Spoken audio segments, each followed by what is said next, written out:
Próximo dia. Escreva uma carta para seu pai. O vínculo com o pai é muito importante na vida de um homem. Por isso, escrever uma carta, e-mail, em agradecimento, rancor ou questionamento. Então aqui ele não diz só para você agradar. Ele diz o seguinte, para você falar o que você sente no seu coração. Como é que você enxerga isso aí, Wilton? É que a referência que o homem tem geralmente é o pai dele, né? Quando o cara perde essa referência, quando o cara não conviveu com o pai, por exemplo, ele fica meio perdido na vida, porque a referência do pai é a referência principal de homem que a gente tem, né?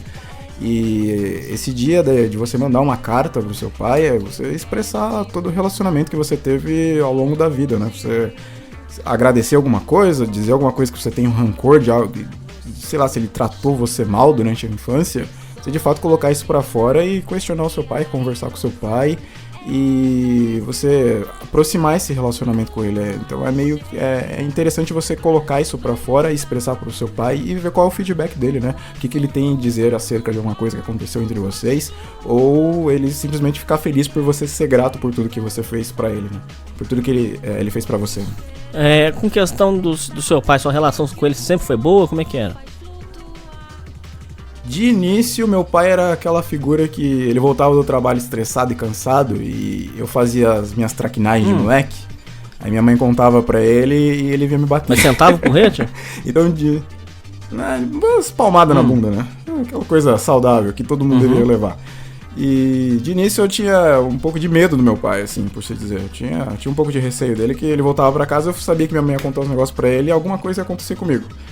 Depois o que aconteceu, acho que eu tinha uns 16 anos mais ou menos, eu me interessei por artes marciais, como eu falei, por causa do Bruce Lee, e eu quis entrar numa academia de Kung Fu pra treinar. Só que aí minha mãe ficou com medo de, sei lá, os moleques querer bater em mim, alguma coisa assim, aí minha mãe falou, fala pro seu pai ir com você pra assistir aula e pra ver como é que é a academia, pra ver se você não tem problema de você fazer. Aí tá, eu fui com meu pai lá pra assistir a aula de Kung Fu e ele ficou lá sentado assistindo e eu fiz o primeiro dia de aula. Só que, como meu pai já tinha treinado artes marciais antes, ele acabou gostando da aula.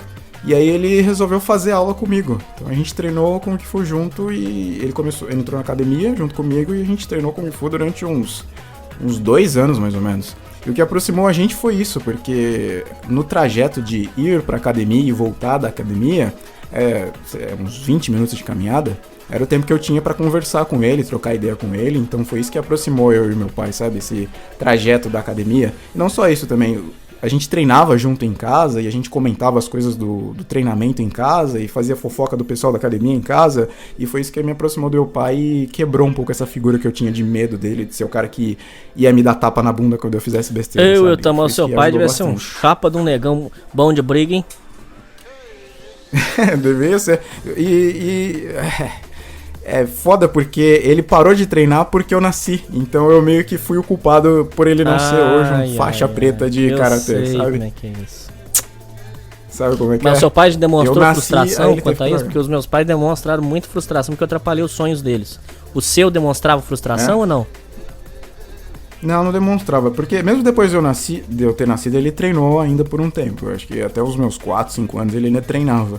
Mas aí não deu pra conciliar treinamento, família e trabalho, ele largou, mas acho que nem tanto essa frustração, e meio que eu devolvi isso pra ele quando a gente treinou Kung Fu junto, né, eu consegui trazer de volta pra ele esse aprendizado. Pra ele era bom. Pra ele era bom pra caramba, até hoje, já faz o quê? Uns 10 anos que a gente não treina Kung Fu, até hoje a gente conversa e fala coisa de artes marciais, e isso que aproxima a gente bastante. Ele ainda treina? Né? Ele treina, ele dá uns socos na parede em casa, mas treinar sério não. Depois que eu saí, acho que ele também desanimou, né? Eu comecei a fazer faculdade e eu tive que sair, porque o horário do treino era o horário da faculdade. Você já viu seu pai brigando sério ou nunca? Saí... Não, nunca vi. Ele é um cara bem tranquilo, sabe? Ele é um cara bem centrado, assim, então acho muito difícil ele entrar numa briga de mão, assim. E depois que eu entrei na faculdade e saí da academia, ele saiu também. Acho que a alegria dele era justamente fazer aquele treinamento comigo, eu acho. Entendi. Mas só pra terminar, mas se seu pai juntar num camarada, ele aguenta ou não? Ele faz um estrago bom. Acho que aguenta. Acho que faz um estrago bom. O cara treinou karatê, treinou kung fu, lê livro do Bruce Lee direto. Então acho que pra derrubar o seu pai deve ser deve ser difícil, rapaz. O próximo dia é o seguinte, Wilton. Por enquanto, você quer fazer algum comentário sobre os dias que passaram ou tá tudo certo por enquanto? Não, tá tudo certo por enquanto. Depois a gente faz um apanhado geral. O próximo dia fala o seguinte, Wilton. Aprenda a cozinhar. Muitos homens não sabem se virar sozinhos. Aprender a fazer um prato simples, exemplo, arroz com ovo, macarronada, peixe assado. Então, você aprender a cozinhar é uma coisa muito legal. Eu acho que você acertou também nessa aqui. Por causa do seguinte. Isso aí a gente já falou no programa, mas eu vou voltar a falar. Tá uma cultura aí ignorante, uma cultura idiota aí, que a mulher ficar na cozinha, que a mulher cozinhar é coisa de uma sociedade aí que escraviza. Vocês são muito livres mesmo, hein? Vocês precisam de papai e mamãe pra dar comida pra vocês. E quando não tem papai e mamãe, vocês têm que comprar marmitex. Vocês são livres pra caralho, hein? Parabéns, hein? Isso que é liberdade, hein? Eita, nós. Fala aí, Wilton. Pior que é isso mesmo. Fala que é livre, mas pede a pizzaria lá pra entregar a pizza de pepperoni, né? Quanto tá um marmitex aí no Japão, Wilton? Convertido em reais, por favor. Em reais, R$3 você consegue comprar um prato simples com um peixe, um arroz e uma salada.